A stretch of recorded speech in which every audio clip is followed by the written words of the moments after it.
Welcome everyone to the very first ever Flying Upside Down Conference and the Hiller Aviation Museum. A good entrepreneur, like a good pilot, learns to fly straight, trust the instruments, and recognize which way is up.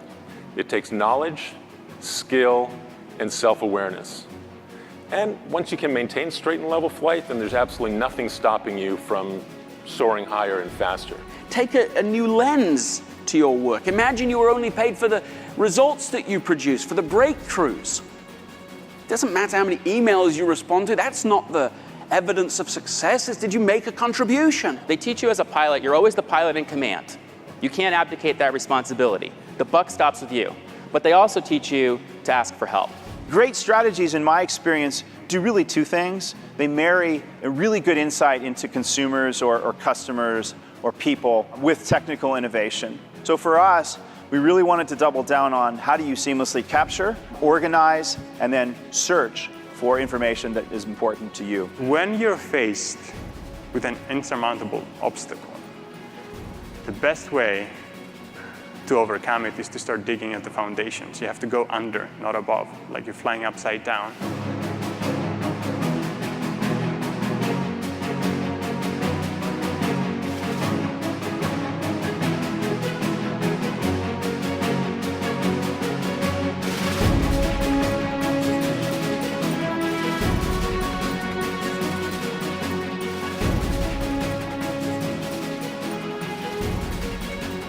What I believe is if we start loving the customer as a sales organization, we can change the industry.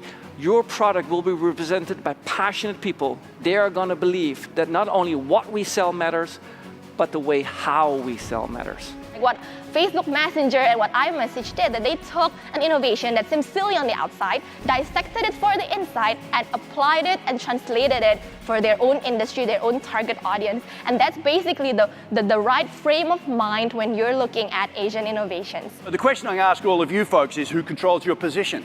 It's you do. Your category is not going to design itself. It's really up to you as entrepreneurs to take responsibility, not just product design, not just company design, but also category design. I encourage you to do the hard thing, to talk about failure. Actually spend the time to dig into it. God knows I learn from it every single time. As you grow, as you change, as you scale, revisit the content, revisit your values, make sure that you're living what you say you're living, and be authentic about it. Make sure that every part of your story fits together. Your team, your market opportunity, why you're raising the amount you're raising. Spend the time to craft a good story. It's so easy to get caught up in the problems you're facing, and there's so much benefit to slowing down and actually giving the team time to think about, are there paths that we're not looking at that are faster to get us to whatever the next milestone is. Get out there, be inconvenienced. Don't take for granted the folks who help you build your business. It's part of your job as a leader. Lose sight of the wingman on your team, you're going to lose the fight. Get out there, shake hands, fill the jets of your teammates and your partners with the most important fuel of performance, appreciation. Wingman, God bless you folks. Have an awesome night.